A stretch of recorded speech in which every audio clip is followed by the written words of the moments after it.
What's up, everybody? We're here. We're live. You're watching Buster Unmasked.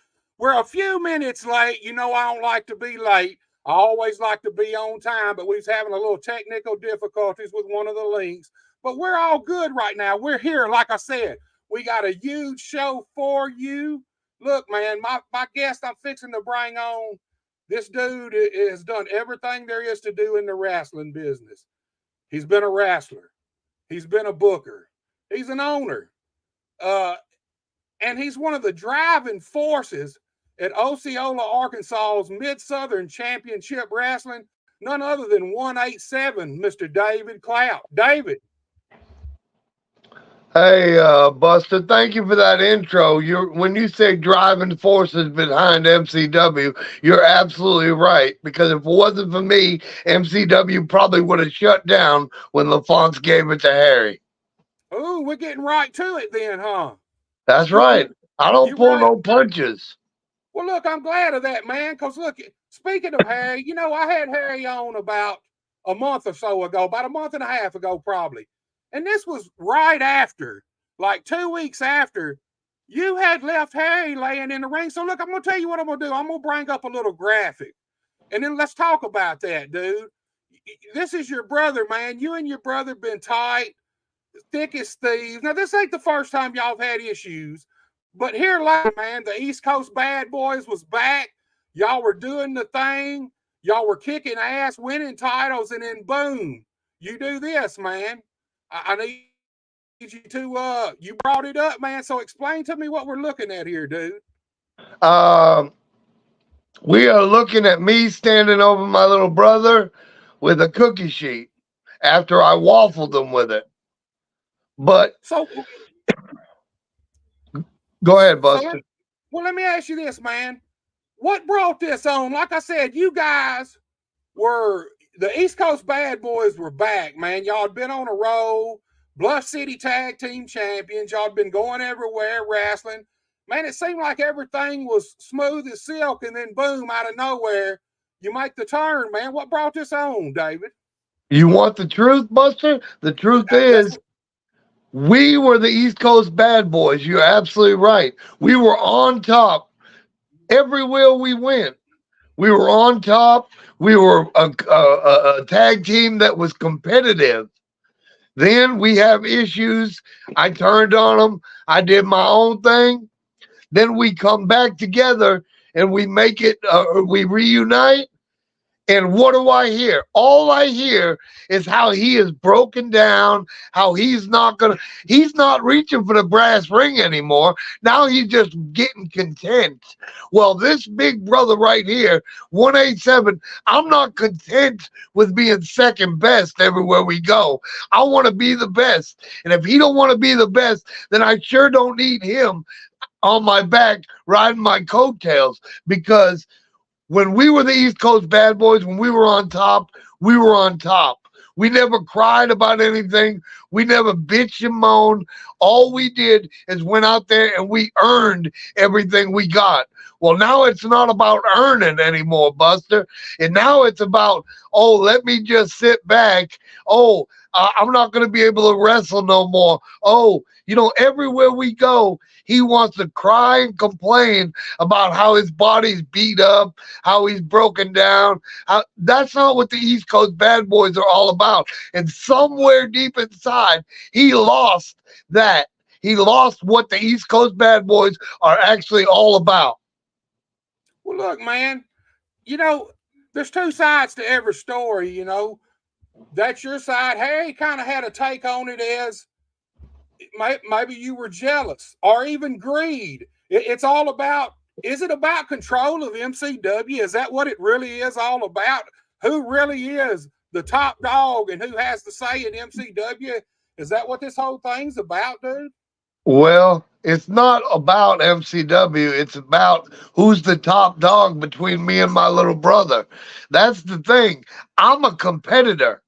My body's beat up, broke down, but you don't hear me coming on your show saying, oh, my body's beat up. I'm broke down. I'm not wrestling. You know what I mean? I don't say that. I come on here and I challenge who I need to challenge, and I'm always looking for the gold. I'm always looking to be the best, and I'm looking to be better than my brother. Absolutely. So, I understand a little brotherly competition. Honestly, I got a brother. We go through the same thing, especially when we were younger and around each other all the time. I mean, there's always that brotherly competition. But look, man, I mean, you kind of turned your back on your brother, but in doing so, what people don't understand, when y'all say MCW is a family, that's the truth. I mean, there's three of you brothers, but then all of y'all's family, everybody helps with MCW and makes MCW what it is. So, Absolutely.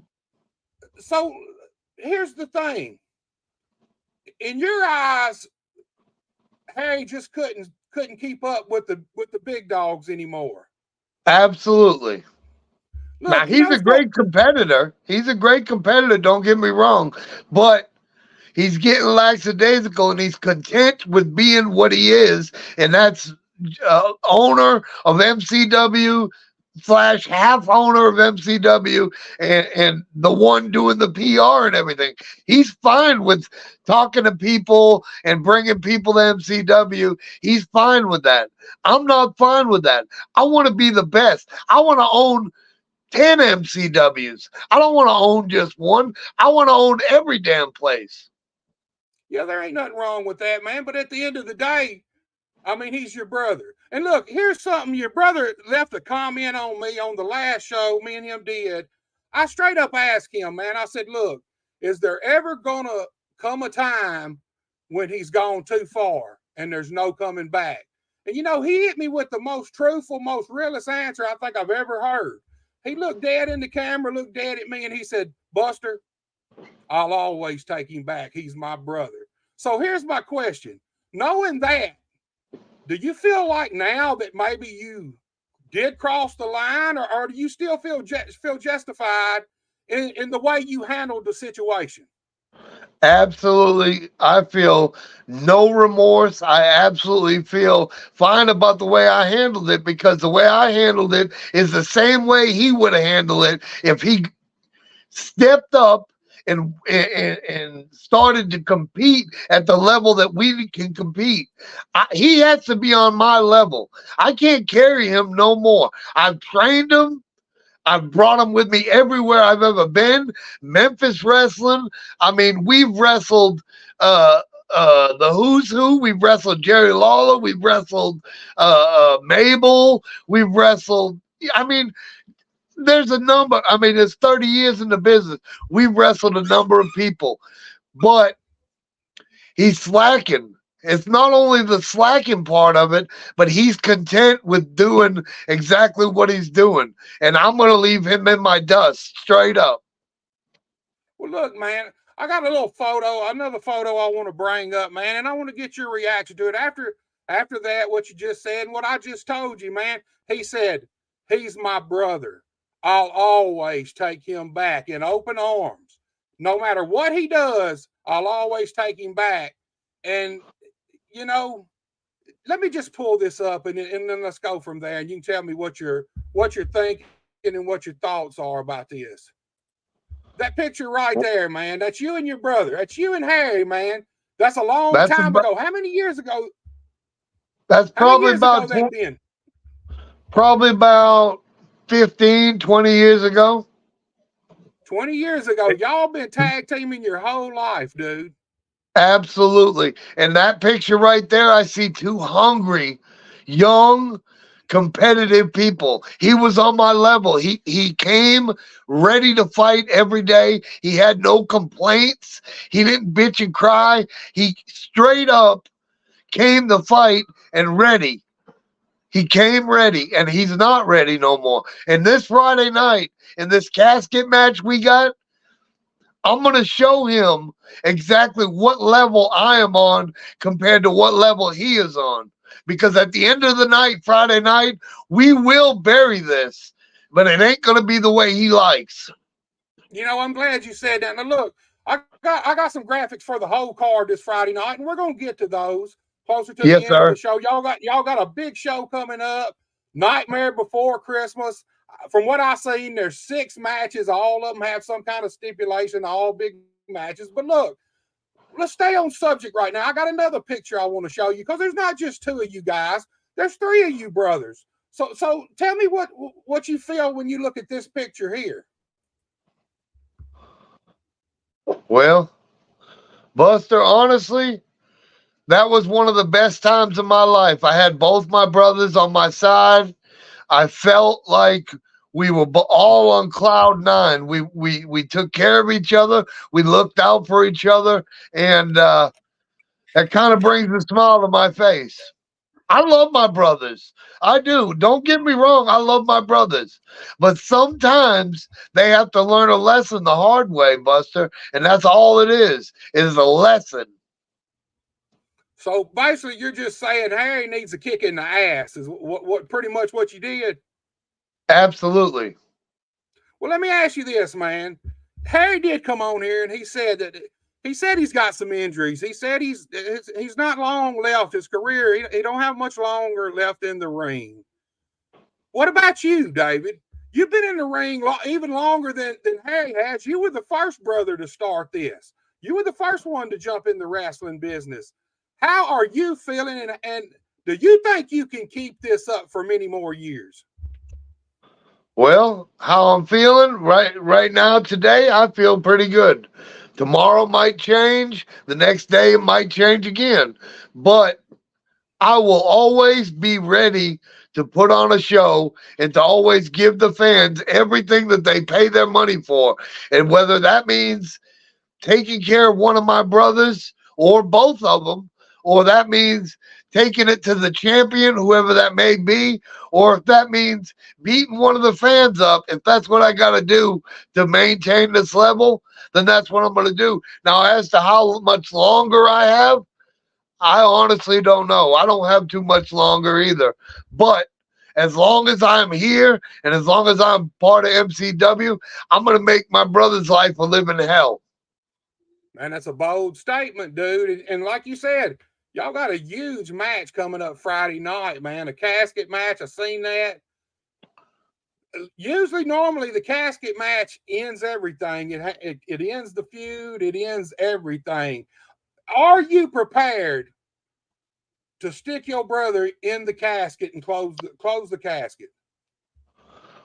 Honestly, I'm prepared to, but whether I can or not, we'll see on Friday night. But that's the lead for him to think about. That gives him something to think about because he can look in my eyes right now. And if my little brother's watching, look in my eyes. I'm prepared to go to war with you, but you ain't prepared to go to war with me. I guarantee you that. Well, look, man, do you think Harry just does not have the killer instinct anymore? Absolutely not. He does not. He's content with being one half owner of MCW. He's content for running the show for all the people in Osceola. The what we draw about 100 or so, 125 depends weekly, and he's content with that. I'm not. I want 250, 350, 450, whatever I can get. If we got to rent another venue, I'll rent another venue, and we'll pack it out. I don't. That's what I want. That's what I want. He's content with what he's doing. I'm not. Well, look, man, I got another graphic here. This is you 2 guys. I don't know, probably less than a year ago, maybe a year ago. Man, you guys were on top of the world.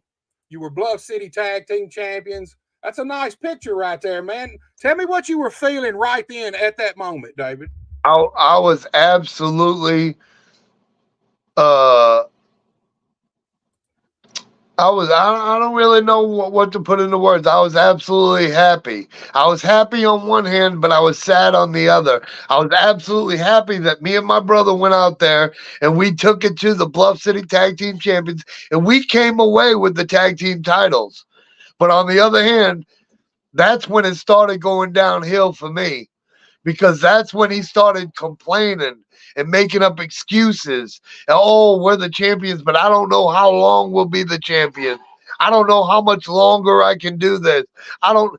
And instead of worrying about being the best and taking it and taking all challenges and all and facing everybody that wanted a shot at them Bluff City Tag Team titles, he started making excuses on whether he could make it to the show or whether he could be at the level of the other competitors. And that really started the downward spiral for me. Well, look, man, here's the thing. Like I said, it's all family. Y'all got a big family too. And when me and Harry talked about it, when you did what you did, it kind of split the family. Absolutely. Parts of the family side with you, parts side with him. How is it working? How is it y'all running MCW with basically two separate factions almost? You got your people that's on your side and think you were in the right. He's got his family that thinks he's in the right. How do y'all come together when it comes time to do what's best for MCW?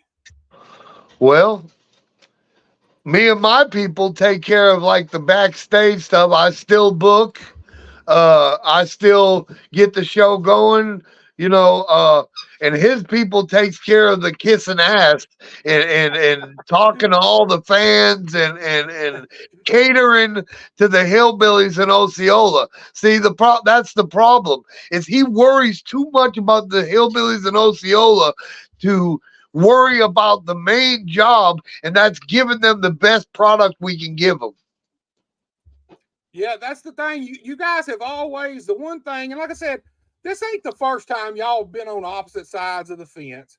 But Absolutely.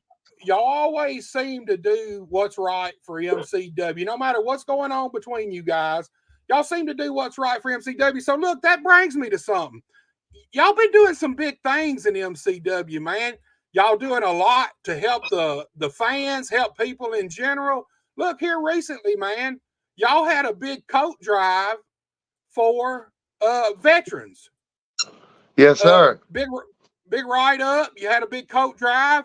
It was a success, man. And here's something I didn't realize, dude. All these years I've known you, man, I did not know you served. Absolutely. Five and a I half did years I served in the United States Army. I did not know that, dude. So tell me how personal this was for you, man. This coat drive, helping these veterans. It's wintertime. It's starting to get cold as hell. Man, everybody needs something sometimes. Tell me how this affected you doing this, man. Well, this I took to heart personally, actually. My brother Harry helped a lot on this also. Him and his people, and me and our people. We collected over 50 jackets, and I really took this to heart because we brought it to Jonesboro and Wow. donated it up to Beck's, I think it was something like that. And I really took this personal because I served in the military, and we don't, honestly, in my opinion, we don't do our veterans right in our own country. And it was just something that we could do for the veterans at our level. And we're not done, though. We're going to do some other stuff. We got some other stuff in the works, but we just got to get through all this other stuff we got coming up. Man, really cool stuff, man. Y'all, like I said, y'all are always doing things, whether it's helping running shows to help kids get school supplies, the coat drive here for the veterans. Y'all just had Fansgiving, man. From what I seen and what I heard, it was a big success. Y'all invited all the fans that Absolutely. wanted to come to the MCW building, eat. Y'all were playing different games, having fun, man. Really cool. Tell us about Fansgiving. Fansgiving was a big success. We had probably at least 50 people, maybe a few more. We served them food. We did karaoke. I even got up there and sang. Harry got up there and sang. We played some games, the chair game, musical chairs, and We had a good time. It was a good time. All the fans got to interact with the wrestlers. Right. I didn't get too close to any of the hillbillies because I know they didn't want to get close to me either. I know that. I'm not dumb. I know they don't like me, but guess what? I like them equally. Well, here's the thing. Honestly, you know as well as I do, when you turned on Harry and you switched, you didn't just turn on Harry, you turned on a lot of the MCW fans too, because these fans loved you, man. They've always loved you guys. So you got to think about it like that. It wasn't just you turning on Harry for whatever reason, whatever the end game is. You kind of turned your back on a lot of these fans who love you, trusted you, man. Tell me what your thoughts is on that when you look at it that way, man. Do you care? Well, that's the crazy thing is I do care. I do care a lot. I cared a lot about the fans. But the thing is, after me and my brother had our problems, after I did what I did, if they really loved me and they really were on my side and really were about me, they shouldn't have changed. They shouldn't have turned their backs on me. They shouldn't have talked about me behind my back. And these fans, these hillbillies in Osceola, they're two-faced. Because one minute they like you, the next minute they hate you. The next minute they like to boo you, the next minute they just like to boo you. You know what I mean? And they turned their backs on me, really. So because me and my brother got in this altercation, all of a sudden everybody hated me. They didn't ask me what was going on. They didn't say, "Hey, why did you do this?" All they did was start booing me and talking crap to me. So they So really turned their backs on me. exactly. In your eyes, you didn't turn on the fans, they turned on you. I just had an altercation with my brother. They're the ones that started throwing stuff at me and booing me and everything else. Well, look, man, I'm glad you said altercation with your brother. I got another photo here, and I really want you to kind of go in depth on this one and tell us what was going on and how this came about. What has it been? Maybe 2 years ago now? You guys laid it all on the line in a boxing match. Tell us about this, man. Well, yeah, we had a boxing match. I originally I didn't know that there was another boxing match already had taken place. So between Sexy Sam and I think LaFonce. So I was saying it was the first boxing match. I am wrong about that because there was one. It was just before we moved here. But this right here was a boxing match.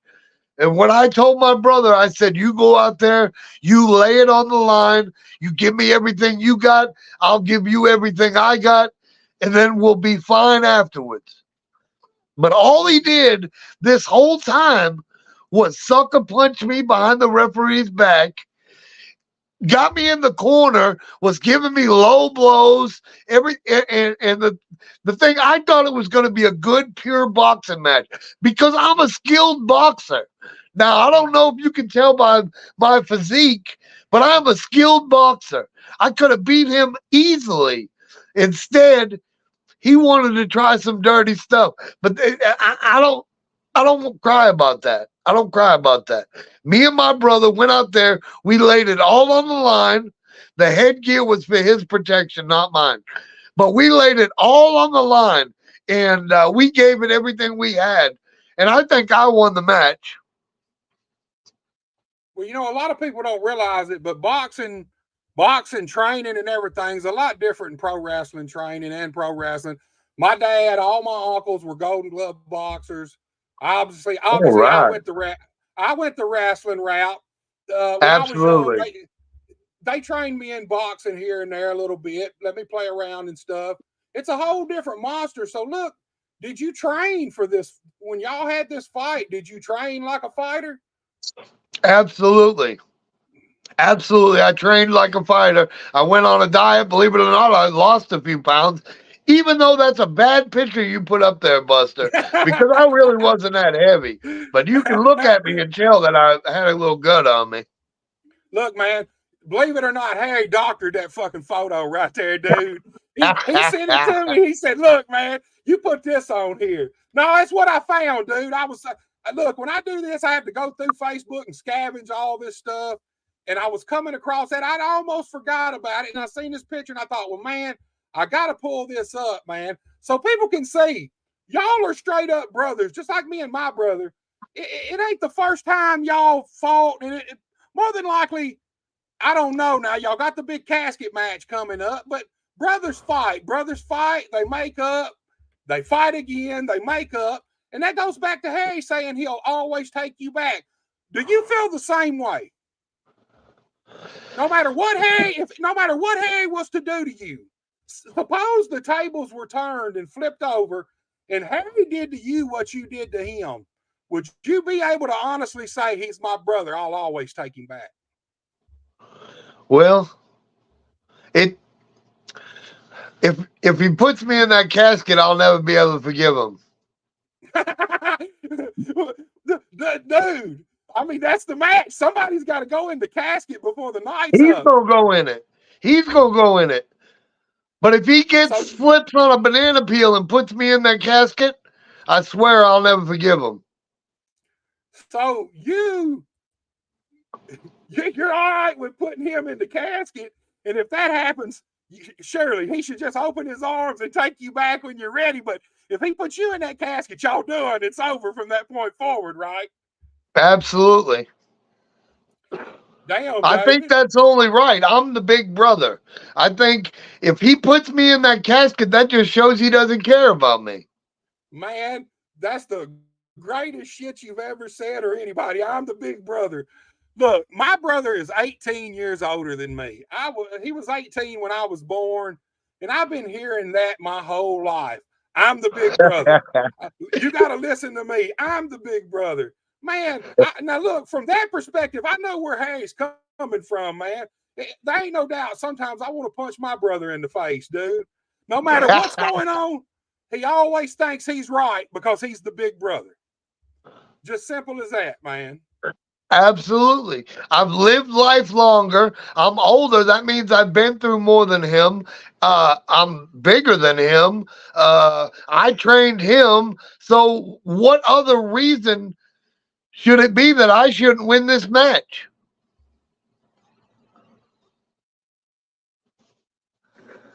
He ain't got the heart that I got. I don't know, man.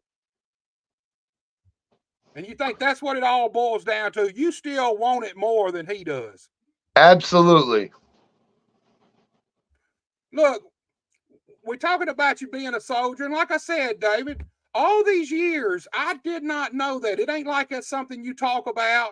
I had no idea until I seen that the coat drive thing, and I was looking across the bottom and seen you guys. So I'm gonna pull up this picture, and I want you to tell me a little bit about this young man right here. Tell me how old you were, and just tell me what was going through your mind at this time, man. Oh my goodness. That dude right there, man. Tell me a little bit about that young man. I was 19 years old. I was scared. I was excited about the fact of being able to serve my country. I just had a baby, my firstborn. I just got married, and I was trying to do right by my family. But I was definitely a scared young man. Right there, I was 19. I was getting ready to go to basic training, and I used to do reserve drills where I would go to this place once a month, and I would go and get ready for basic training because I was still going to school. So I would go up there and I would get ready like I was going to be in basic training, and they would train you. You would do drills, and that's where I got my BDUs. And I believe it was like maybe less than 6 months later, I was gone to basic training. Well, look, man, you But I said was you were scared. scared, man. Let's talk about that I a was little scared. bit. Exactly. You're a 19-year-old. Basically, you're a kid, and all of a sudden you're in the military. You're fixing to go to basic training. Had you ever been away from home up until this point? No, sir, absolutely not. Lived with my mother. There were six of us, five boys and a girl. My mother raised us by herself, and I'd never been away from home. And yeah, I was terrified. My older brother is 11 months older than me, and he joined the military, and he went right before me, and then I went right after. I mean, like a few months after him. So tell me what once you got gone and got into basic training, how was it for you, man? I loved it. I was a gung ho soldier. I shined my boots every day, pressed my uniform. I busted out 50, 60 push ups in 2 minutes. My run was 13 minutes and 2 miles. And I just loved it. I was young. I wanted it. I mean, I was around good people like other soldiers that was my age. And never been away from home, never seen any land. You know what I mean? Never went to other Right, states or nothing because my mom she couldn't afford to take six of us. So never got to right. go out of state, and it was just awesome. I absolutely loved it. Well, look, man, like you said, there was six of y'all, big family. Tell us about growing up, man. Tell us about 187. Tell us about David Clapp as a young man, as a kid growing up, man. Tell us how your family life was, dude. Well, honestly, my family life was hard. It was hard. We grew up with just my mom taking care of us, five boys and a girl. But you would never see one of us without seeing all the other five of us. Right. My sister would stay home with my mom. She was the baby, but you would never see one of us without seeing all of us. We'd go fishing together. We'd go mowing grass. We'd shovel snow. We'd clean gutters. We'd anything we could to make extra money to go fishing, really, and buy bikes. Every kid's dream, go fishing and buy bikes, man. Yeah, You can't beat that. We'd ride our bicycles about 2 miles to the pond, and we'd fish all day, and then we'd come home. Well, you said, I mean, obviously, y'all were a tight knit family, and truthfully, y'all still are today, man. I mean, We like I are, said, there's a gang of y'all. Y'all have a huge family, and y'all are thick as thieves, dude. How is it? I don't have that big a family anymore. When I was a little kid, I had a lot of family. You know how that is. They get older, they start dying. Don't really have a yeah. lot of family anymore. How is it to still have a big family, man? You got a big family, a big support system. How much do you guys, and this is a blanket question or statement for all, I'm going to let you answer for, hey, David, this ain't got nothing to do with y'all's beef, but how is it for you guys to have such a close, tight knit family still to this day, man? It's awesome. I love my family. I love everyone that's in my family. We got a large family. We got a lot of nephews, nieces, brothers and sisters. All have kids. We're all close. We all have a passion for wrestling. That may be hard to believe, but everybody in my family, even the ones that don't wrestle, have a passion to put on the best show we can for everybody. And that's what we try to do. All our family gets together. My mom cleans the building. Like my nephews and stuff get the seats ready and get it set up. And, I book the matches and Harry does all the PR. And, my brother called helps me make matches and does stuff that the commissioner does, and you know what I mean. So it's a little, my son Damon and my daughter-in-law Amber do all the TikToks and the social media, like, so it's a group effort. It really is. It takes all of us. Well, here's the thing. Look, before I say that, look, Amber Clapp, she's obviously on your side. She's on your bandwagon. She said the others suck, man. So Yeah, there you go. yeah, that's my daughter-in-law and I love her very much. Well, look, here's the thing. You got a whole new generation of claps coming up in the wrestling business right now. Y'all got, y'all, I mean, how many young Claps are breaking into the wrestling business right now? I know there's at least two. Yeah, we got my nephew CJ and my nephew DJ. They're actually wrestling, still training also, though. They're not just full-fledged wrestlers yet. Right. And I got one of my other nephews training to be a referee. Yeah, it's really cool. It really is a family affair. That's the one thing when you guys say MCW is a family, it's 100% a family affair, man. And here's the thing, I don't think people realize it, but man, you need that kind of support system and that kind of help when you're running a wrestling show. Look, we're talking about running a show every Friday night, week in, week out, forever, the last 30 years, you know. And Absolutely. do you think that if it was just you three brothers, do you think y'all could do it without the rest of the family? Yes, absolutely. It would take more work, but you know what I mean? It would take a lot more for each one of us to do everybody else's part, but I honestly think we could still do it because honestly, we have a passion for it. It's not just something we're doing because it looks fun. We have a passion for it. It's a passion. It's you have to have a passion. You couldn't just be a wrestler. You couldn't just walk by a wrestling place and say, "Hey, I want to train and be a wrestler."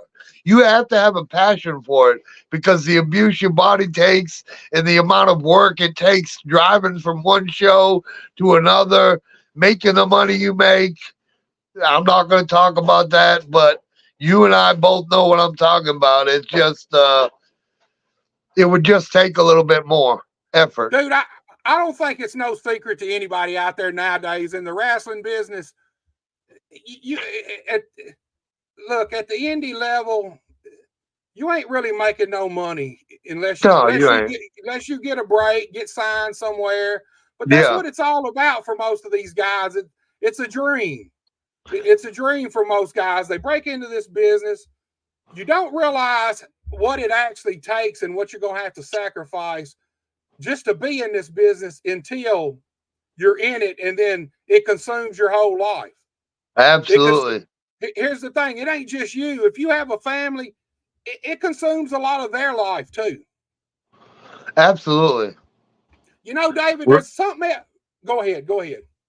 Wrestling is definitely something you have to have a passion for because, like you said, once I started wrestling when I was 17 years old, I started wrestling in Central City, Kentucky.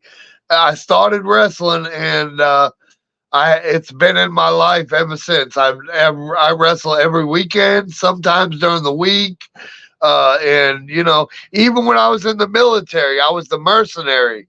I wrestled when I was in the military under a mask in my BDUs. Well, look, man, me and you got something in common, dude. Me and you both at different times were part of Cruising for Pain, man. I'm bringing this picture up. That's you and Motley Cruz, man. Tell Yes, me a little sir. bit about Motley Cruz and being part of Cruising for Pain, dude. Well, I'm gonna tell you, Motley is one of the toughest, smartest guys in wrestling. Period, bar none. I mean, I know I haven't met a bunch of people, but Motley knows his stuff. He's a ring general. He taught me so much about tag team wrestling, about psychology, and you know, I am forever grateful to Motley Cruz for everything he's ever taught me, for the time we teamed together, for everywhere we went together. I mean, we ran the Indies. I mean, we definitely we worked for NWA. We worked for I mean, just so many different places. I mean, there's so many words I could say about Motley Cruz and the things that he taught me, and you know the times that we've had. Uh, I'd be here all night, honestly. Yeah, I don't think Motley gets enough credit. We all the guys in the business, especially around here, we all know what Motley is and how much he's contributed to the wrestling scene around our area. But he does not get the credit he deserves, man. Look, Motley was one of the first guys I met when I broke into business. We went to, I think it was Malden, Missouri, maybe. And actually, the first time I met Motley, Motley refereed the match I was having. He was a referee. He refereed. No, he wasn't a referee. He was refereed that night. But man, Motley kind of from that day forward, man, he kind of pulled me in, tucked me under his wing. Man, I learned so much. There's two guys in the business I learned a hell of a lot from, probably more than anybody else. That's Motley Cruz and Moondog Spot, man. It's simple as that. And Motley does not get the credit that he should for all the things he's done for the wrestling business. I mean, look, he's kind of like Sarge O'Reilly in a sense that Motley has had a hand in whether he trained you or mentored you or just taught you in the ring when you were working with him or against him. Motley's kind of touched everybody around here pretty much. Absolutely. Everybody that stepped in the ring with Motley Cruz has gotten better, has been a better wrestler after that, dude. There's no doubt. I'll tell you what, he can go too. Yes, he can go. Motley, that's what people don't realize. Motley can go. Motley can go. And here's the thing. He likes doing a lot of hardcore stuff, but Motley's a hell of a technician. He's a hell of a in-ring wrestler, man. It's just as simple as that. Look, man, y'all got some big things coming up at MCW. We're fixing to get to the big card Friday night. But before that, man, coming in January, y'all got a guy coming in. I think he's right now currently the Ohio Valley heavyweight champion, Ohio Valley Wrestling. None other than the veteran Jack Vaughn is going to be heading into Osceola, Arkansas. Man, tell us how this came about. Well, I saw him. I'm a big fan of Jack Vaughn, the veteran Jack Vaughn.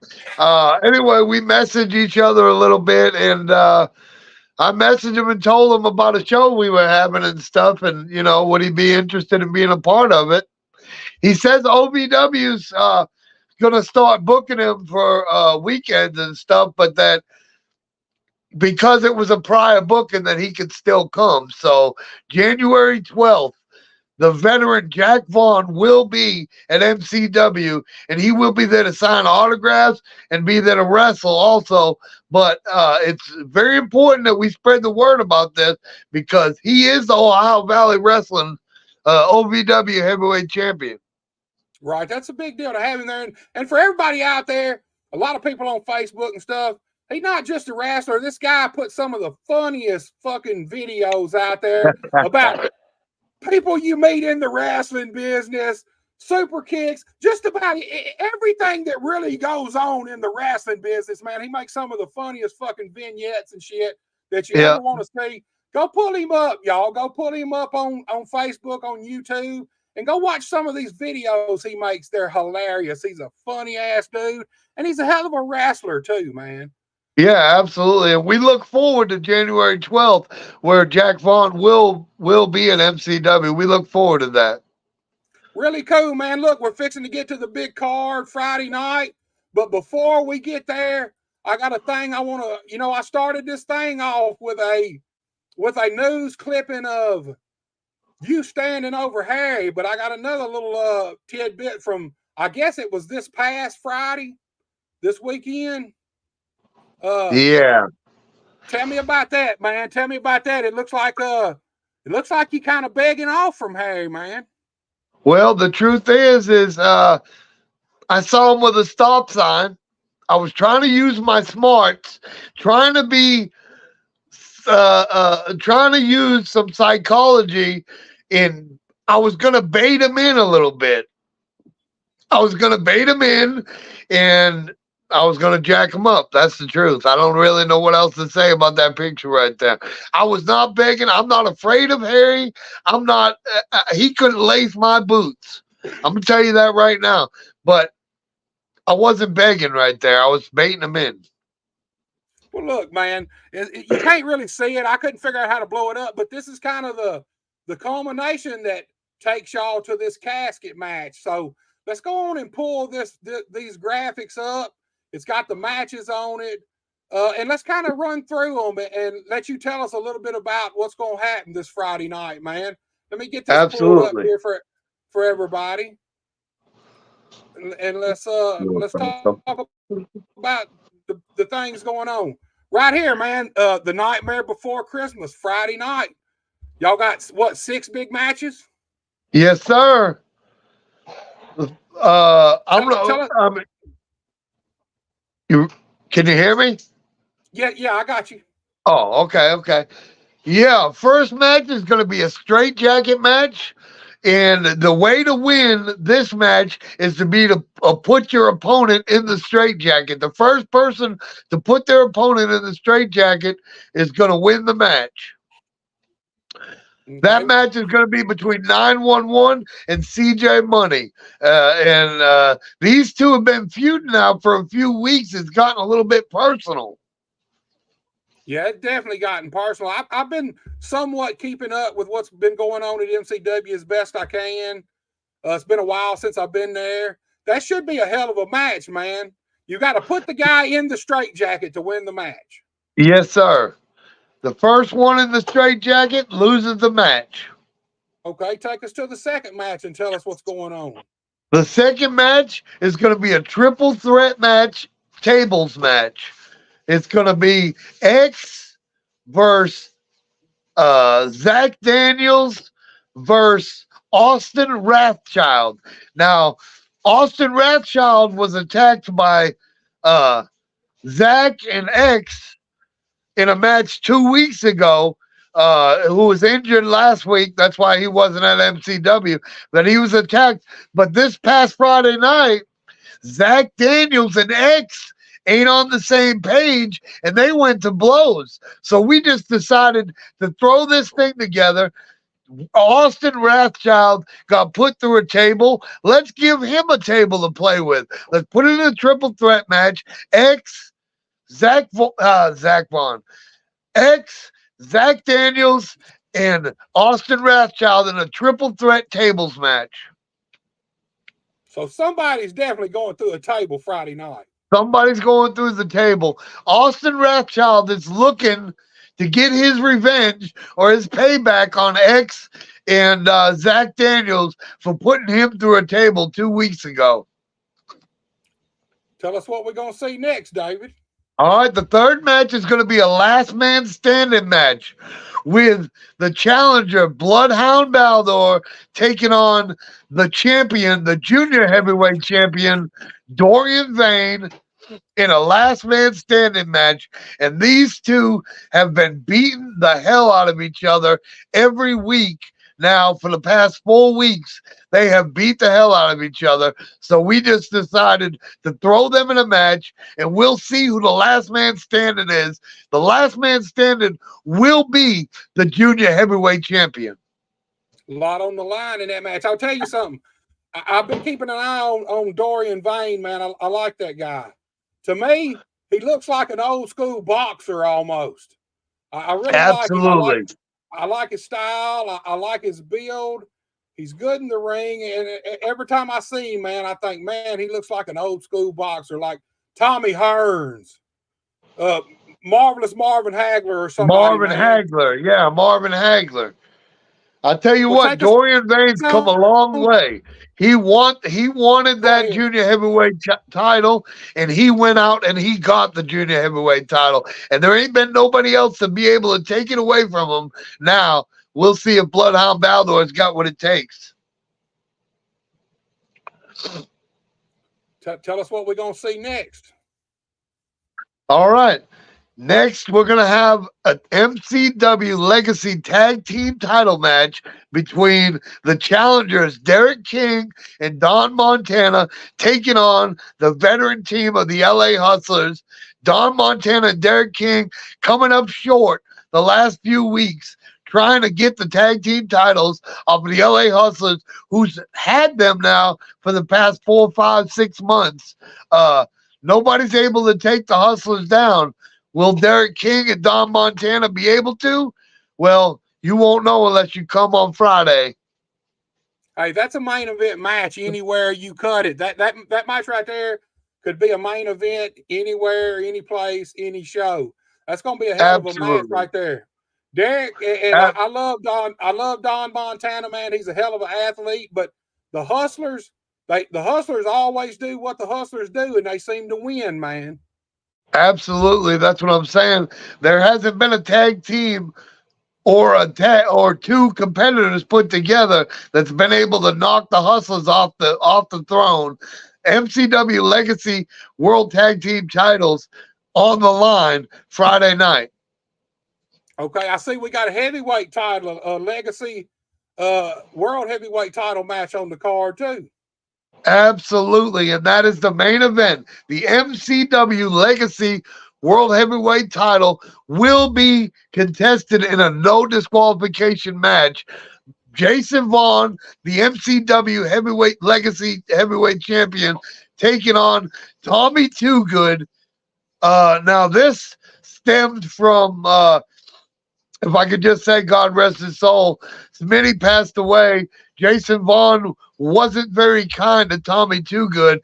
Told him that it's probably Tommy Too Good's fault that Man, yeah, that's and they crazy. were best friends. So Jason Vaughn seemed to be running from Tommy Too Good, even though I wouldn't say it's running. I gave him Friday night off, and last Friday he had off too.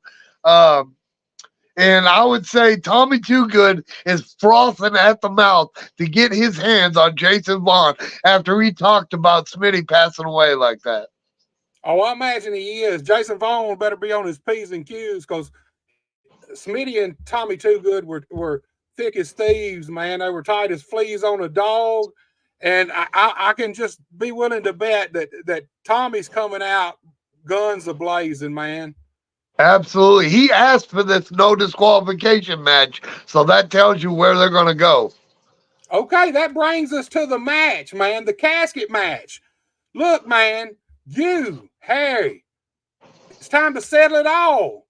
The casket match. Give me your prediction right now. I know what you said earlier, but let's lay it on the line and tell me right now who's going to win this match, David.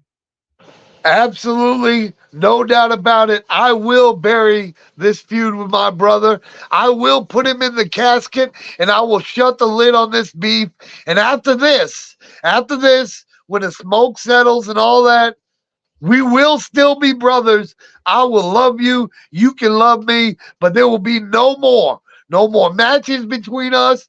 No more battles between us. No more anything. This is it. We will bury the beef once and for all. I will put him in that coffin and I will shut the door. Y'all heard it there, folks. This Friday night, Nightmare Before Christmas.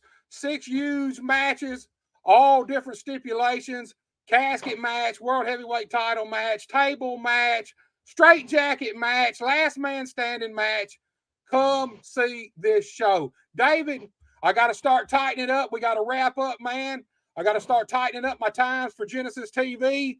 Man, I am so glad we finally got this show done, dude. Hey, the last time we tried to do it, we couldn't get it done because of the echo. And then this time we just knew. I told him, I said, a couple days ago, we tested everything. We spent about 15 minutes. Everything was working fine. And then now it's going to shit out on us. But hey, we got it together. It came through. David, I appreciate you so much for giving me your time and talking to me about MCW, about your family, about Harry, your brother, about what's going on. My friend, y'all have an awesome show Friday night, dude. Thank you so much, Buster. I'm going to tell you, you're one of the only people that I respect in the wrestling business, and I have a lot of respect for you. So thank you very much for having me on your show. And if you ever need anything, just holler at me. Same here, my brother, and thank you for coming. You have a great night, dude. You too. Thank you. All right, y'all, you seen it right there. We got it, finally. Got it done. Look, this should be the very first show to hit Genesis TV in December. As soon as I get an air date, I will get with y'all and I will let everybody know. I'll put it out on Facebook. Look, guys, do not forget, tomorrow night, same time, same channel, we will be here. It's all about, hold on, y'all. I don't know what the hell I did just then.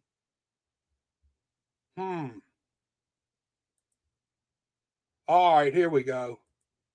Now, there we go. Y'all know technology gets an old man. Look, tomorrow night, Buster Unmasked, pop-up event, 7 p.m. Crusher Koloff and it's all about Inhumane Championship Wrestling. It's a brand new company that Crusher Koloff is starting. Got a huge card coming up Saturday night in Corning, Arkansas. Tune in. We're going to talk all about it. And do not forget, you can catch us at Buster H.R. Johnson on YouTube, on Facebook, on X, and coming in December. As soon as I know the air date, I'll let you know. The Genesis TV Network family. Guys, I thank all of y'all for watching. I appreciate y'all. We started a little late. Like I said, we had some issues. Thank you guys so much, and I'll see y'all tomorrow night.